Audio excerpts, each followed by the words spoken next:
वो हम पहले से कहते इतनी गाड़ी चाकियां तारीख उठा। बुजुर्ग गुजरे शेख बहाउद्दीन बुखारी रहमतुल्लाह ताला अलैह, एक जंगल से गुजर के जा रहे लोगों की नजर पड़ गई। शेख बहाउद्दीन ने कहा जी लोग इकट्ठा होने लगे, दाएं बाएं लोग इकट्ठा होना शुरू हो गए हैं। लोगों ने दाएं बाएं से घेरा, भीड़ लग गई। एक गैर मुस्लिम बच्ची का गुजर हो रहा था। बच्ची ने कहा ये क्या मामला है, ये कौन अजनबी है? किसी ने बच्ची का चेहरा देखा, कहा बेटी क्या पूछना चाहती है? कहा भीड़ किस लिए है? कहा यहाँ पे एक पीर आए हुए हैं। बच्ची ने कहा पीर गैर मुस्लिम थी, उसे क्या पता पीर क्या होता है? बच्ची ने कहा बाबा ये पीर कौन होते हैं? कहा हमसे ना पूछ, उससे पूछ जो पीर बन के बैठा हुआ है। बच्ची को एक ख्याल जाहिर हुआ, बच्चे के दिल में ख्याल आया क्यों ना उससे पूछे कि पीर कौन होता है। बच्ची ने लोगों को हटाया, शेख बहाउद्दीन के पास पहुंची, कहती बाबा आप पीर हैं? कहा जी। कहा आप बताएंगे पीर कौन होता है? अगर आज मैं होता तो मैं कोई मंतिक और फलसफे की जबान इस्तेमाल करता, मैं लाता नई से नई इस्तिलाहें निकाल के, क्योंकि मुझे खुद नहीं पता पीर कौन होता है। खिलाफत लेके ही तो निकल गया हूं। मैंने ये सोच रखा है हाथ चुमवाने वाला पीर होता है,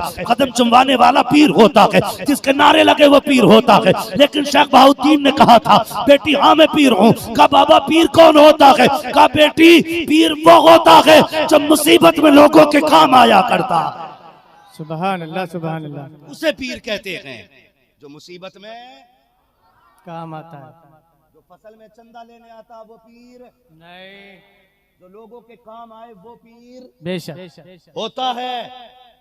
हाँ बुरा ना मानिएगा, बातें सारी सच्ची हैं लेकिन कड़वी हैं। पीर वो होता है जो मुसीबत में काम आए। बच्ची ने कहा अच्छा।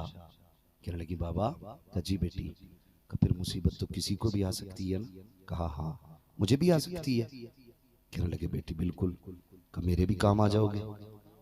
कहने लगे क्यों नहीं बेटी, तू मेरी मुरीद हो जा, मैं तेरे भी काम आ जाऊंगा। बच्ची ने कहा फिर देर किस बात की? हजरत ने कलमा पढ़ाया, मुरीद किया। बच्ची जाते जाते कहने लगी बाबा जी वादा तो सच्चा है ना, काम तो आओगे? कहने लगे बेटी मुसीबत आए तो आवाज दे लेना, मैं तेरे काम आऊंगा। आज हमारी कौम भी बड़ी अजीब है, कहते नहीं जी उसी मुरीद पीर से मुरीद होना जिससे बीवी मुरीद होगी। मैंने पूछा ऐसा क्यों? थे एक पता क्या कह रहा हजरत, कह रहा है इसलिए कि कयामत में अल्लाह फरमाएगा अपने अपने पीर के साथ आओ। तो कहते क्या पता मेरी बीवी ताजु शरिया का दामन पकड़ के चले, मैं अमीन मियां का दामन पकड़ के अलग अलग जाए, क्या दोनों एक ही दामन पकड़ के साथ चलेंगे? मैंने कहा जरा होश कर यार, माँ तो पीछा छोड़ ही दे, वो भी चक्कर में ही है। सुने जरा, तो जब बंदा मुरीद हो जाता है ना फिर सिलसिले का फैज होता है, सिलसिले का फैज होता है। तो बच्ची मुरीद हुई, पलट के वापस आ गई। इत्तेफाक से बादशाह के दरबार में उसकी नौकरी लग गई, काम किया और फैज सिलसिले का हुआ ना, तो उसका काम बादशाह की नजर में बहुत अच्छा लगा। उसने सारी औरतों के ऊपर ना उसको मॉनिटर बना दिया, सबके ऊपर उसको हाकिम बना दिया। जब वो सबसे ऊपर पहुंच गई ना तो फिर लगी हसद की आग औरतों के दिल में। कहने लगी ये 4 दिन से अभी आई है, वो हमसे आगे निकल गई, हमें बरसों बीत गए, उम्रें गुजर गई, हम अभी वहीं के वहीं हैं। तो सबने प्लानिंग की क्यों ना इसे फंसा के निकाला जाए। तो सबने मिलकर ना उस पर एक चोरी का इल्जाम लगाया। बहुत गौर से सुनो, चोरी का इल्जाम लगाया। जब चोरी का इल्जाम लगाना तो बच्ची को बादशाह ने बुलाया, कहने लगा बेटी चोरी की है? उसने कहा नहीं। कहा कोई गवाह है? कहा नहीं। कहा वो कहाँ है जिन्होंने चोरी का दावा किया? वो आ गए, अपने साथ औरतें सारी लेके आ गई। कहने लगी किसके सामने चोरी की? कहा जी हम सब ने देखा इसने चुराया। सारी गवाही देने लगी ना। बादशाह को गुस्सा आया, कहा इतनी औरतें झूठ थोड़ी बोलेंगी। उसने कहा कोई गवाह हो तो बता। बच्ची की आंख में आंसू आ गए, उसने कहा मेरा कोई गवाह नहीं है। कहा ठीक है इसको 8 दिन के बाद सजाए मौत दे दी जाए। बच्ची को कैद में डाल दिया गया।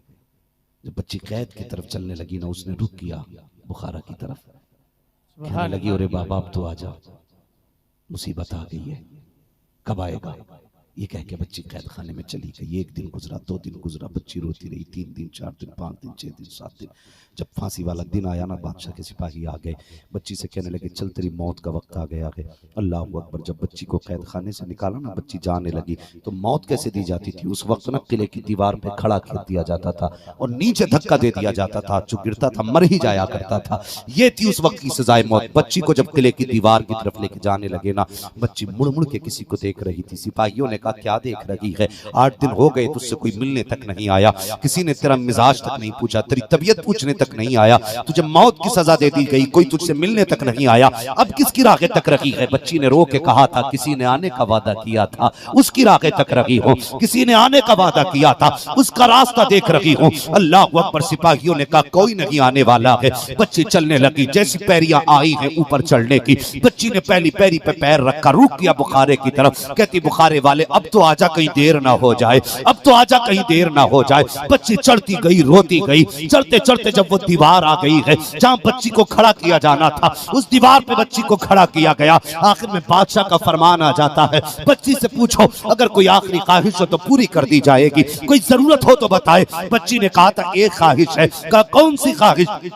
कहा मेरे हाथ खोले जाएं। कहा ये नहीं हो सकता है, क्या करना है? बच्ची ने कहा था हाथ उठा के किसी को आखिरी सलाम करना है। अल्लाह अकबर। बच्ची के कहने पर जब हाथ खोले गए हैं, बच्ची ने बुखारा की तरफ मुंह किया था, कहने लगी बुखारे वाले बाबा तुझे याद है जब मैं तेरे पास से जुदा होने लगी थी, मैंने आते आते पूछा था बुखारे वाले बाबा बता तो सही, वादा तो सच्चा है, काम आएगा कि नहीं आएगा? तो तूने ये कहा था बेटी पुकार लेना, मैं तेरी पहली पुकार पे आ जाऊंगा। ए बाबा बता तो सही कब आएगा? देख मैंने वादा पूरा किया है, आखिरी दम तक मैं तेरा इंतजार करूंगी, अगर तू नहीं आया मैं तो दुनिया छोड़ जाऊंगी, लेकिन कयामत तक हर बेटी को अपने पीर से विश्वास उठ जाएगा, हर पीर बेटी का एतमाद उठ जाएगा। ये कहते कहते बच्ची ने कहा चल मेरा आखिरी सलाम कबूल कर, मैं अपनी मंजिल की तरफ जाती हूँ। ये कहते कहते बच्ची ने रुख किया दीवार से नीचे की तरफ, हाथ बांधे गए हैं, बच्ची को धक्का जैसी दिया गया, जैसी बच्ची के पैर दीवार से उखड़े हैं, आवाज दे के कहती है ओ बाबा अब तो आजा कब आएगा? ये कह के बेहोश हो गई बच्ची, लेकिन तारीख गवाह है जब नीचे आई है आंख खुलती है तो क्या देखती है, जमीन पे नहीं पड़ी थी बल्कि किसी की आगोश ने आके बच्ची को संभाल रखा। नारे तकबीर, नारे रिसालत, मसलके आला हजरत, उर्से वहीदी, उर्से बरकाती।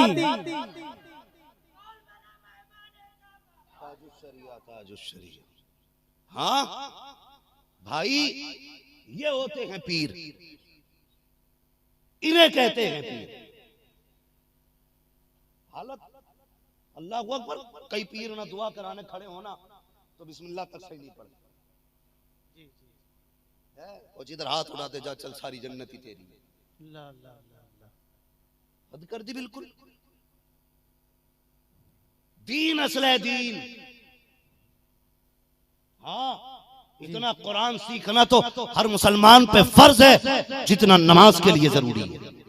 बेशक बेशक। जनाब को इतना भी नहीं आता, एक जगह खड़े हो गए इमाम पीर साहब नमाज पढ़ाने के लिए, अल्लाह माफ करो हो, एक एक सजदा ऐसा लग रहा था 6-6 साल बराबर हो गया, थक गया, उलझन हो रही उलझन। भाई देखभाल के पीर बनाया करो, देखभाल के। जी जी। खाली चमक दमक पे मत लुटा करो, मत लुटा करो चमक दमक पे, अंदर भी देखा करो अंदर क्या है। मैं तो कहता हूं मुझे फख्र है खुदा ने मुझे पीर ताजु शरिया जैसा दिया। हाँ और याद रखिएगा बरेली शरीफ की सबसे बड़ी करामत यह है जो बरेलवी हो जाता है वो कभी गुमराह नहीं होता। हाँ जो मसला के आला हजरत वाला हो जाता है, यानी जो हाथ बरेली वालों के हाथ में दे देता है ना, फिर उस हाथ की कभी अजमतें नीलाम नहीं होती है। ये करामत है बरेली शरीफ की। आज भी अल्लाह तौफीक दे तो बच्चों को शहर बरेली से जोड़िए, सुभान अल्लाह, शहर बरेली से जोड़िए। लोग समझ में मेरी बात नहीं आती है, हम अपनी कौम को कैसे समझाएं? नहीं कुछ नहीं मिला ना तो कायदे मिल्लत पे तनकीद की लोगों ने, कायदे मिल्लत पे। मैं कहता हूं भाई तुझे क्या पता कायदे मिल्लत क्या है? कसम खुदा की, जिसका बाप ताजु शरिया हो वो बेटा कैसा होगा अंदाजा लगा ले। और मैं तो अक्सर कहता हूं कभी शेरों के झाड़े खाली नहीं जाते, कभी नहीं जाते।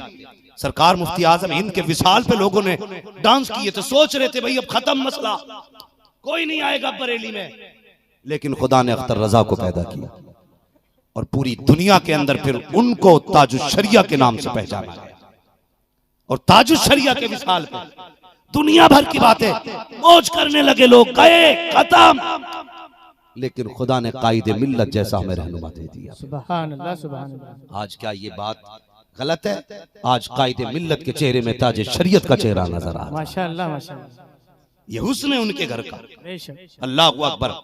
और वो जब हमारी किस्मतें उंगली पकड़ के बना सकते हैं, तो जो बच्चे उनके घर में पैदा हुए हों वो उनकी किस्मतें नहीं बना सकते? खुद फैसले करो और होशियार रहना। बड़े बड़े जाहिल आएंगे ताजु शरिया का नाम लेकर के। मैं सच कह रहा हूं हजरत, लोग इतने खलीफा ताजु शरिया की जाहिरी हयात में नहीं थे जितने बाद में निकल के आ रहे नहीं थे इतने। अब तो इतने खलीफा ताज जिसका इश्तिहार दे तो खलीफा ताजु शरिया। ओ भाई थोड़ा ठंडा करो ना बाजार हैं, सारे खलीफा हो गए। तो थोड़ा होशियार रहना है। बस इतना कहूंगा मैं, अपना रिश्ता शहर बरेली से जोड़िए, आला हजरत के खानदान से जोड़िए, आला हजरत के खानदान से जोड़िए। आला हजरत ने फरमाया था मेरे खानदान से कभी इश्क रसूल खत्म नहीं होगा। सुभान अल्लाह। कभी खत्म नहीं होगा आला हजरत के खानदान से इश्क रसूल।